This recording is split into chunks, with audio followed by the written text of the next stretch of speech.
गुरु ब्रह्म महिमा अलेख शरण। नमस्कार दर्शक वृंद, आपण मानंकु आजिर राशिफल कार्यक्रम मु एस कुमार स्वागत जनाऊँगी। प्रतिदिन निजर राशिफल जानिबा पाई गुरुकृपा यूट्यूब चैनल को सब्सक्राइब करंतु और पाखरे थिबा बेल आइकन को प्रेस करी ऑल नोटिफिकेशन ऑन करी दियंतु, जहा फଳରେ आमे जेतेबेले वीडियो अपलोड करिवो प्रथमे आपण वीडियो देखि पारिबे। आमर यही वीडियो रे आपण संपूर्ण पंचांग सहित मेष ठारू मीन पर्यंत 12 गोटी राशिर राशिफल विषय रे जानि पारिबे। वीडियो को दयाकरी शेष पर्यंत देखंतु। वीडियोटी भल लागिथिले वीडियो को लाइक करंतु एवं आपणक प्रियजन पाखु शेयर करी जणांतु। एबे आसंतु जानिबा आज दिनर संपूर्ण पंचांग विषय। आज 2026 मसीहा फेब्रुआरी मास 20 तारिख शुक्रवार, दिल्ली सौराब्द सन 1433 साल, स्वाधीन भारताब्द 79 वर्ष, महिमाद 199 वर्ष। उत्कल गजपति श्री श्री गजपति दिव्यसिंहदेव महाराजांकर 69 अंक। सौरस्व फाल्गुन मास 8 दिन, चांद्रमते फाल्गुन शुक्ल पक्ष तृतीया तिथि, दिवा 2 घंटा 24 मिनिट पर्यंत। आजिर सूर्योदय विरजा क्षेत्र को 6 घंटा 14 मिनिट, कुंभ लग्न सुनुदंड 57 लिता गते उदय। आजिर सूर्यास्त विरजा क्षेत्र को 5 घंटा 43 मिनिट, सिंह लग्न एकदंड 23 लिता गते अस्त। आज मीन चंद्र 60 दंड, उत्तरा भाद्र नक्षत्र रात्रि 7 घंटा 56 मिनिट पर्यंत। आज जन्मित शिशुर मीन राशि विप्रवर्ण नरगण, रात्रि 7 घंटा 56 मिनिट गते देवगण। आज मृत व्यक्तिर पुष्कर दोष नाही। निषिद्ध खाद्य आज पोटल भोजन निषेध अटे। दिवा 2 घंटा 24 मिनिट गते मूला भोजन निषेध अटे। आजिर अमृत जोग प्रातरु दिवा 7 घंटा 50 मिनिट मध्य, दिवा 8 घंटा 38 मिनिट गते 11 घंटा 2 मिनिट मध्य, दिवा 12 घंटा 38 मिनिट गते 2 घंटा 14 मिनिट मध्य, दिवा 2 घंटा 50 मिनिट गते अपराह्न 4 घंटा 26 मिनिट मध्य, रात्रि 7 घंटा 21 मिनिट गते 8 घंटा 55 मिनिट मध्य एवं शेष रात्रि 3 घंटा 19 मिनिट गते 4 घंटा 7 मिनिट मध्य। आजिर महेंद्र जोग रात्रि 10 घंटा 39 मिनिट गते 1 घंटा 27 मिनिट मध्य एवं शेष रात्रि 4 घंटा 7 मिनिट गते 6 घंटा 14 मिनिट मध्य। आजिर काल बेला एवं 12 बेला, दिवा 9 घंटा 18 मिनिट गते 12 घंटा 59 मिनिट मध्य।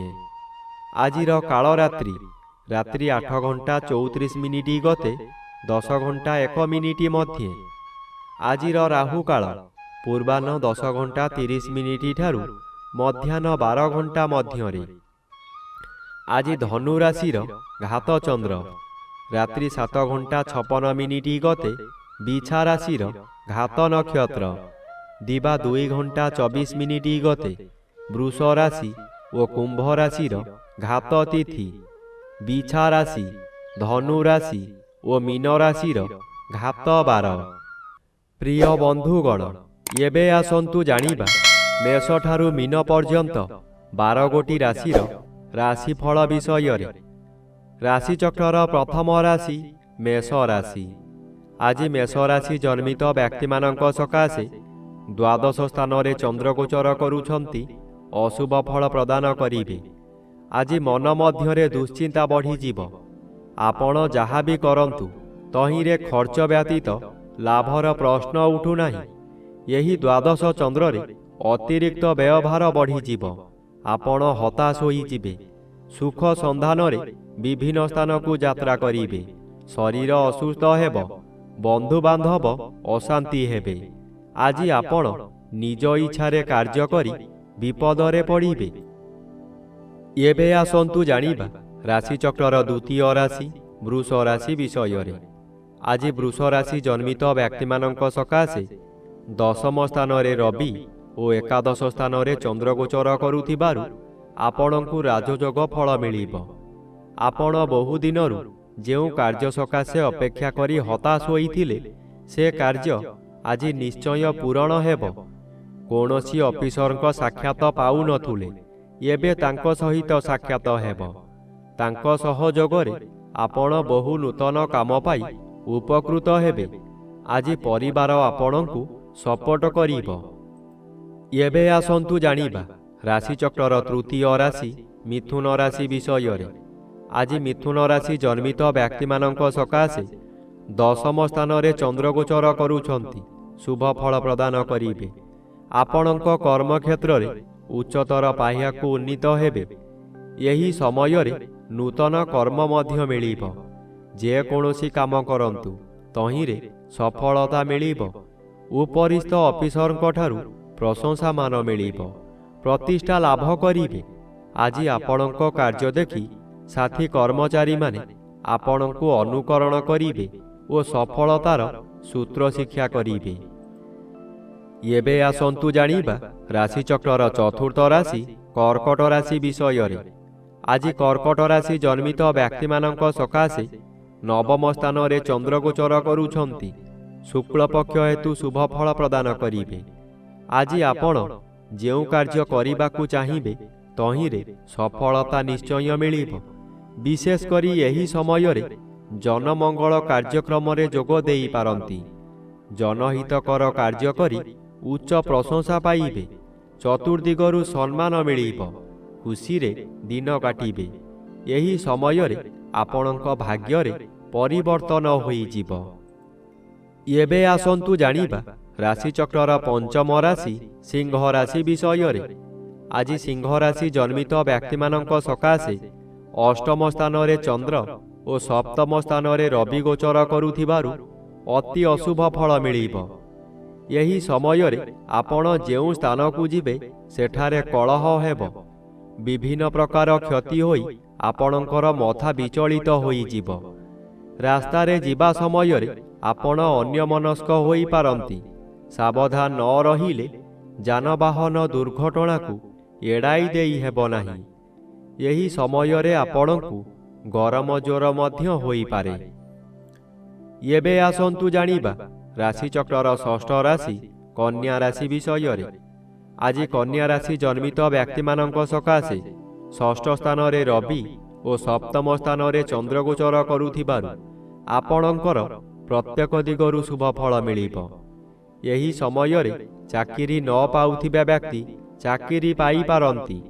ଚାକିରି କରୁଥିବା ବ୍ୟକ୍ତିମାନଙ୍କର ପଦୋନ୍ନତି ହୋଇପାରେ। ବ୍ୟବସାୟ କରୁଥିବା ବ୍ୟକ୍ତି ଅଧିକ ବ୍ୟବସାୟକୁ ବୃଦ୍ଧି କରିପାରନ୍ତି। ଉତ୍ତମ ରୂପେ ବ୍ୟବସାୟ ଚାଲିବ। ଆଶାଠାରୁ ଅଧିକ ଲାଭ କରିବେ। ଆଜି ପରିବାରକୁ ନୂତନ ବନ୍ଧୁ ଆସିପାରନ୍ତି। ଏବେ ଆସନ୍ତୁ ଜାଣିବା ରାଶିଚକ୍ରର ସପ୍ତମ ରାଶି ତୁଳା ରାଶି ବିଷୟରେ। ଆଜି ତୁଳା ରାଶି ଜନ୍ମିତ ବ୍ୟକ୍ତିମାନଙ୍କ ସକାଶେ ଷଷ୍ଠ ସ୍ଥାନରେ ଚନ୍ଦ୍ରଗୋଚର କରୁଛନ୍ତି ଶୁଭ ଫଳ ପ୍ରଦାନ କରିବେ। ଆଜି ଆପଣଙ୍କ ପରିବାର ମଧ୍ୟରେ ହସଖୁସିର ଉତ୍ତମ ବାତାବରଣ ଖେଳିଯିବ। ବିଗତ ଦିନମାନଙ୍କରେ ଆପଣ ପ୍ରତ୍ୟେକ କାର୍ଯ୍ୟରେ ଫେଲ୍ ମାରିଥିଲେ। ଏବେ ଯେଉଁ କାର୍ଯ୍ୟ କରିବାକୁ ଆଗ୍ରହ ପ୍ରକାଶ କରିବେ ତହିଁରେ ସଫଳତା ନିଶ୍ଚୟ ମିଳିବ। ଷଷ୍ଠ ଚନ୍ଦ୍ର ଆର୍ଥିକ ଦୃଷ୍ଟିରେ ଉନ୍ନତି ଆଣେ। ଆପଣ ଯେଉଁ ବ୍ୟବସାୟ କରୁଛନ୍ତି ତହିଁରେ ଆଶାଠାରୁ ଅଧିକ ଆୟ କରିବେ। ଏବେ ଆସନ୍ତୁ ଜାଣିବା ରାଶିଚକ୍ରର ଅଷ୍ଟମ ରାଶି ବିଛା ରାଶି ବିଷୟରେ। ଆଜି ବିଛା ରାଶି ଜନ୍ମିତ ବ୍ୟକ୍ତିମାନଙ୍କ ସକାଶେ ପଞ୍ଚମ ସ୍ଥାନରେ ଚନ୍ଦ୍ରଗୋଚର କରୁଛନ୍ତି। ଆଜି ଆପଣଙ୍କର ଜ୍ଞାନ ବହୁ ଗୁଣରେ ବଢ଼ିଯିବ। ମସ୍ତିଷ୍କ ଥଣ୍ଡା ରହିବା କାରଣରୁ ପ୍ରତ୍ୟେକ କାର୍ଯ୍ୟ କରିବା ପୂର୍ବରୁ ଭଲ ଭାବରେ ଚିନ୍ତା କରିବେ। ବିଦ୍ୟାର୍ଥୀମାନେ ଯାହା ପାଠ ପଢ଼ିବେ ତାହା ସବୁଦିନ ସକାଶେ ମନ ମଧ୍ୟରେ ଛାପି ହୋଇ ରହିଯିବ। ଏହି ସମୟରେ ପ୍ରବଳ କ୍ଷୁଧା ଜାତ ହେବ। ଭଲ ଭଲ ଜିନିଷ ତଥା ଗରିଷ୍ଠ ଖାଦ୍ୟ ଖାଇ ପେଟ ରୋଗର ମୂଳଦୁଆ ପଡ଼ିବ। ଏବେ ଆସନ୍ତୁ ଜାଣିବା ରାଶିଚକ୍ରର ନବମ ରାଶି ଧନୁ ରାଶି ବିଷୟରେ। ଆଜି ଧନୁରାଶି ଜନ୍ମିତ ବ୍ୟକ୍ତିମାନଙ୍କ ସକାଶେ ଘାତବାର ଓ ଘାତଚନ୍ଦ୍ର ଭୋଗ ହେଉଥିବାରୁ ଅତି ଅଶୁଭ ଫଳ ମିଳିବ। ଆଜି ଭଲ ସ୍ଥାନରେ ଭେଲ ହୋଇଯିବ। ଆପଣ କିଛି ବୁଝିବା ଆଗରୁ ଆପଣଙ୍କ ହାତରୁ କାମ ସବୁ ଚାଲିଯିବ। ଆପଣ କି କର୍ତ୍ତବ୍ୟମୂଢ଼ ହୋଇ ଦିବସର ପେଚକ ସଦୃଶ୍ୟ ଖାଲି ଅନାଇଥିବେ। ଆପଣଙ୍କର ମଥା ଗରମ ରହିବ। କାହାକୁ କ'ଣ କହିବେ ଠିକ୍ ରହିବ ନାହିଁ, ଯାହାଦ୍ୱାରା ନିଜ ଲୋକମାନେ ଶତ୍ରୁ ପାଲଟି ଯିବେ। ମାନସିକ ଦୁର୍ଘଟଣା ବୃଦ୍ଧି ହେବ। ରାସ୍ତା ଦୁର୍ଘଟଣାକୁ ମଧ୍ୟ ଏଡ଼ାଇ ଦେଇ ହେବ ନାହିଁ। ଏବେ ଆସନ୍ତୁ ଜାଣିବା ରାଶିଚକ୍ରର ଦଶମ ରାଶି ମକର ରାଶି ବିଷୟରେ।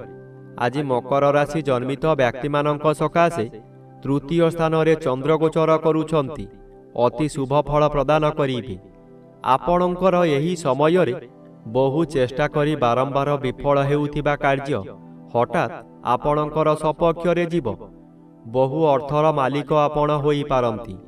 ପୂର୍ବରୁ ଖରାପ ଥିବା ସ୍ୱାସ୍ଥ୍ୟ ଏହି ସମୟରେ ମନର ବଳ ବୃଦ୍ଧି ପାଇଥିବାରୁ ସ୍ୱାସ୍ଥ୍ୟ ଉତ୍ତମ ରହିବ। ବନ୍ଧୁବାନ୍ଧବ ଆପଣଙ୍କର ପ୍ରଶଂସା ଗାନ କରିବେ। ଉପରିସ୍ଥ ଅଫିସର ଆପଣଙ୍କ କାର୍ଯ୍ୟ ଦେଖି ପୁରସ୍କୃତ କରିପାରନ୍ତି। ଏବେ ଆସନ୍ତୁ ଜାଣିବା ରାଶିଚକ୍ରର ଏକାଦଶ ରାଶି କୁମ୍ଭ ରାଶି ବିଷୟରେ। ଆଜି କୁମ୍ଭ ରାଶି ଜନ୍ମିତ ବ୍ୟକ୍ତିମାନଙ୍କ ସକାଶେ ଦ୍ୱିତୀୟ ସ୍ଥାନରେ ଚନ୍ଦ୍ରଗୋଚର କରୁଛନ୍ତି ଶୁଭ ଫଳ ପ୍ରଦାନ କରିବେ। ଆଜି ଆପଣଙ୍କୁ କିଛି ବ୍ୟକ୍ତି ଅସହଯୋଗ କରୁଥିବା ସ୍ଥଳେ ଅନ୍ୟ କିଛି ବ୍ୟକ୍ତି ସହଯୋଗର ହାତ ବଢ଼ାଇ ଆପଣଙ୍କୁ ଉଚ୍ଚକୁ ଉଠାଇ ନେବେ। ବାଧା ଆସୁଥିବା ସ୍ଥାନରୁ ବିଳମ୍ବରେ ହେଉ ପଛେ ସଫଳତା ମିଳିବ। ଆଜି ଆପଣଙ୍କର ଉଦ୍ୟମ ଫଳପ୍ରଦ ହେବ। ଉତ୍ତର ଦିଗରୁ କୌଣସି ବ୍ୟକ୍ତି ଆପଣଙ୍କ ସହିତ ଯୋଗାଯୋଗ କରି ଶୁଭ ଖବର ଦେବେ। ଏବେ ଆସନ୍ତୁ ଜାଣିବା ରାଶିଚକ୍ରର ଦ୍ୱାଦଶ ବା ଶେଷ ରାଶି ମୀନ ରାଶି ବିଷୟରେ। ଆଜି ମୀନ ରାଶି ଜନ୍ମିତ ବ୍ୟକ୍ତିମାନଙ୍କ ସକାଶେ ଶ୍ରୀଚନ୍ଦ୍ର ଗୋଚର କରୁଛନ୍ତି କିଛି ଶୁଭ ଫଳ ମିଳିବ। ଘାତବାର ଅଶୁଭ କରାଇବ। ଏହି ସମୟରେ ଗୃହରେ କିଛି ମାଙ୍ଗଳିକ କାର୍ଯ୍ୟ ହୋଇପାରେ। ଖୁବ୍ ଧୁମ୍‌ଧାମ୍‌ରେ ଆନନ୍ଦ ଉତ୍ସବ ପାଳିବେ। ଆଜି ନିଜ ପାଖରେ ଅର୍ଥ ଥାଉ କି ନ ଥାଉ ସ୍ୱାଦିଷ୍ଟ ଭୋଜନ କରି ନିଜେ ଭୋଜନ କରିବା ସହିତ ପରିବାର ଲୋକଙ୍କୁ ଖୁଆଇ ଆନନ୍ଦ ଅନୁଭବ କରିବେ। ଆଜି ଦିନରେ କଦାପି ନୂତନ ଗୃହ ଆରମ୍ଭ କରନ୍ତୁ ନାହିଁ।